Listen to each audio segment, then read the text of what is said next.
dekat satu bus stop dia baru balik daripada uni. Dia memang fluent in English. Sebab dia seorang pelajar universiti. Dia not just that. Nak dijadikan cerita, dia memang pernah duduk kat Malaysia selama 2 tahun.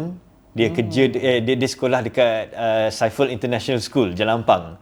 Disebabkan bapa dia adalah dulu ambassador Kyrgyzstan in Malaysia. Oh, masya-Allah. So dia pernah duduk sini. So maknanya bila dia tengok saya tu macam ini Melayu ni. Dia kenal lah. Ini Melayu. Are you Malaysian? Dia tanya. Saya pula masa dengan basikal kan masa tu. So daripada situlah. Daripada situ kita orang lepas tu saya pula you speak English, that's good, lepas tu saya minta tolong semua. And then kita orang daripada situ lah. Segalanya bermula daripada situ lah.